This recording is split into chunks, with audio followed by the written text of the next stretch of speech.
kita lanjutkan nggih. Pak Sarijan nggih, Pak. Halo. Nggih, Pak. Dah. Oke, sampun dibuka Pak nggih? Nggih. Oke. Untuk Pak Sarijan, Nggih. catatan dari saya adalah pertama, untuk judul itu kan menyebutkan peningkatan aktivitas siswa, tapi pada latar belakang masalah menyebut peningkatan kompetensi. Bahkan pada hipotesis tindakan ditambahi dengan sebutan dapat meningkatkan prestasi belajar. Pada halaman 17, data aktivitas siswa menyebut motivasi.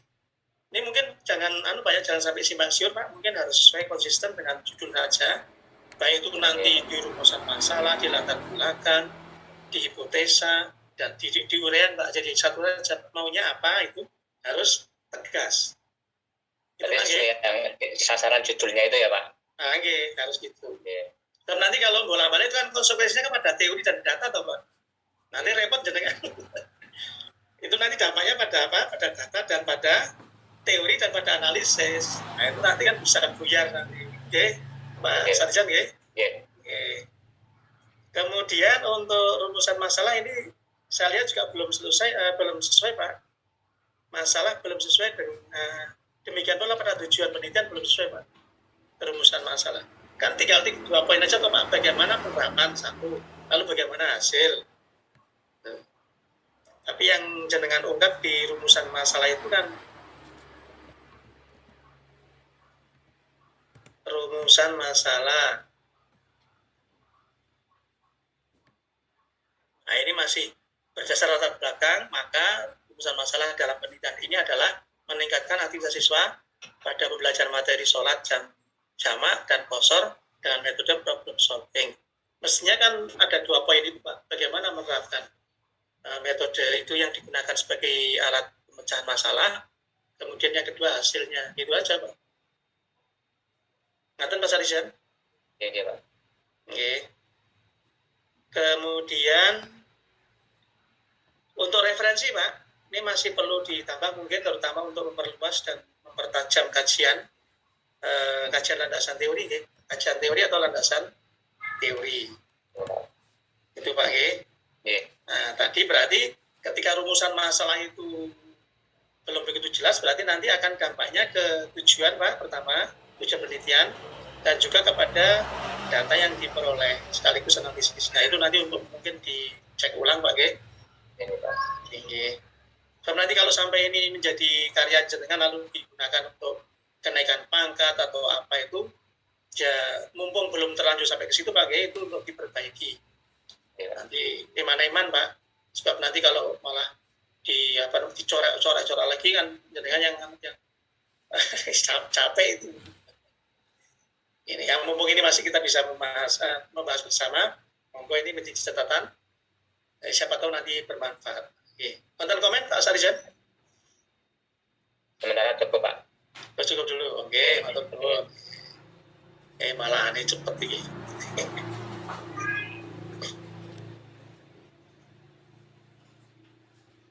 Kemudian untuk ini Pak, sedikit Pak untuk lembar kerja siswa, ini bukan mahasiswa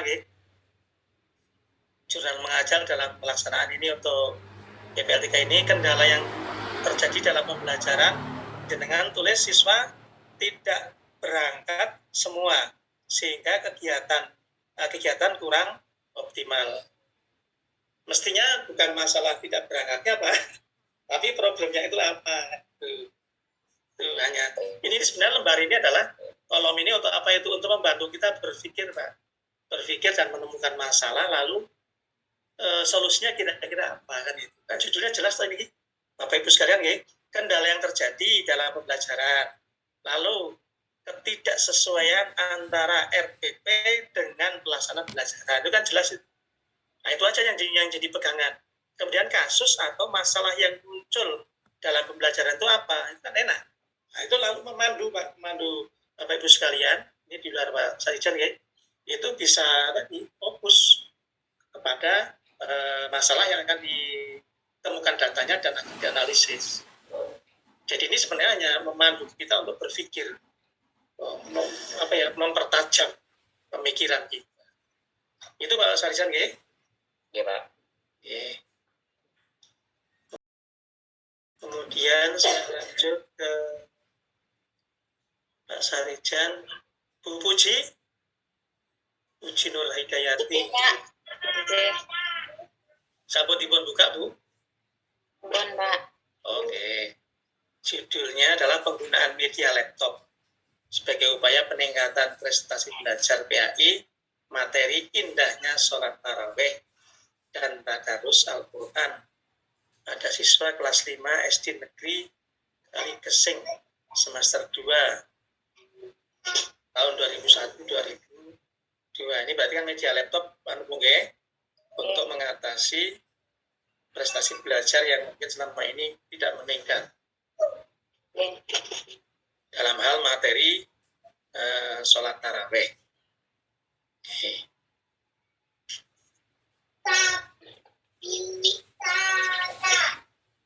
Pertama Bu, yang untuk judul mungkin tidak ada masalah, dan demikian pula untuk latar belakang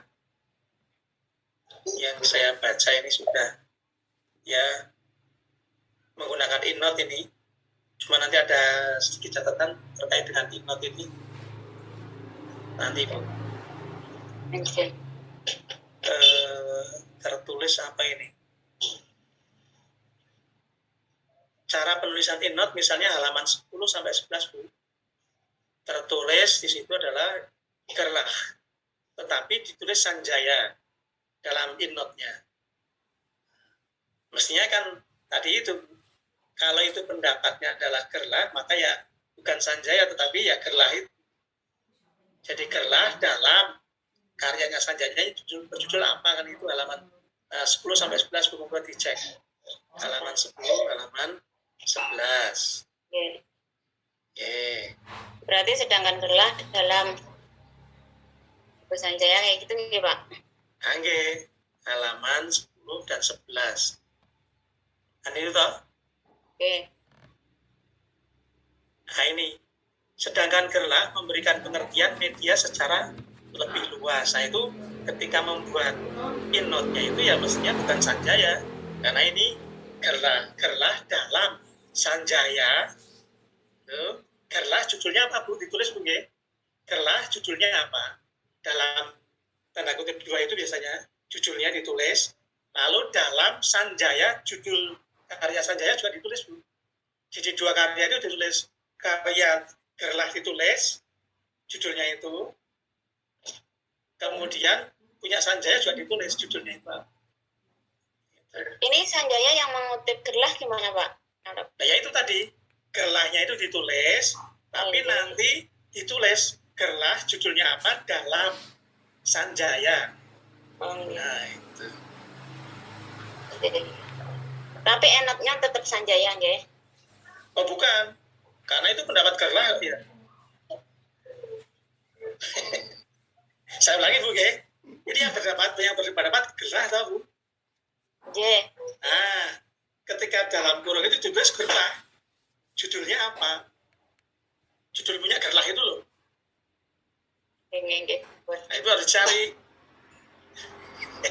Nah lalu terus gerlah judulnya itu bla bla bla dalam tanda kutip itu, lalu dalam Sanjaya, judul karya Sanjaya itu apa ditulis.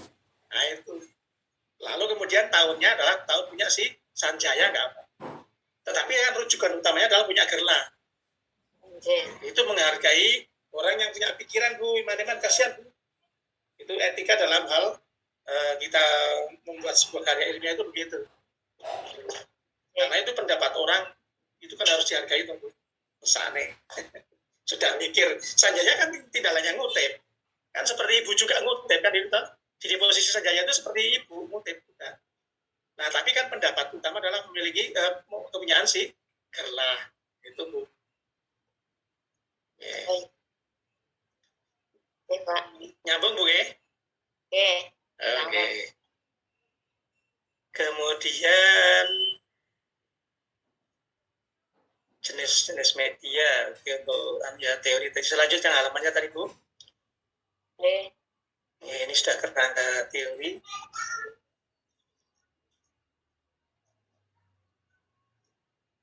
Untuk kajian pustaka sudah lumayan, ada berapa ini, 1, 2, ya mungkin monggo lah. Yang paling penting untuk kajian pustaka itu yang sudah berkali-kali saya katakan ya, yang memiliki kesamaan, cuman nanti kan perlu dijelaskan perbedaannya dengan punya ibu itu. Demikian pula bapak ibu yang lainnya. Itu penting untuk dijelaskan untuk menghindari istilah radiasi. Kemudian untuk yang lain-lain saya cek sudah tidak ada masalah, Bu, karena juga sudah menjelaskan mengenai laptop sebagai media pembelajaran. Yang nanti paling penting adalah bagaimana laptop itu bisa mengatasi problem yang terkait dengan yang Ibu temukan ketika ngajar itu. Hebatnya gimana laptop? Kok pada laptopnya, kok tidak pada PPT-nya, katakanlah begitu. Itu Ibu harus jelaskan. Okay? Karena yang penting itu laptopnya atau PPT-nya, kan itu, Bu. Nanti konkretnya yang Ibu pakai apa? PPT-nya atau apanya? Kan media laptop itu nanti untuk ya PPT multimedia, ya, untuk video pembelajaran. Oh, untuk segala macam gitu, ya? Oke. Berarti dianggap sebagai multimedia presentasi gitu, ya? Tidak apa-apa. Nah itu, Bu, yang penting ada alasan. Dan saya lihat di sini sudah ada alasan tadi multimedia, termasuk multi interaksi ya, pada halaman 14. Termasuk itu ada simulasi, ada video pembelajaran. Oke, saya kira sudah nyambung.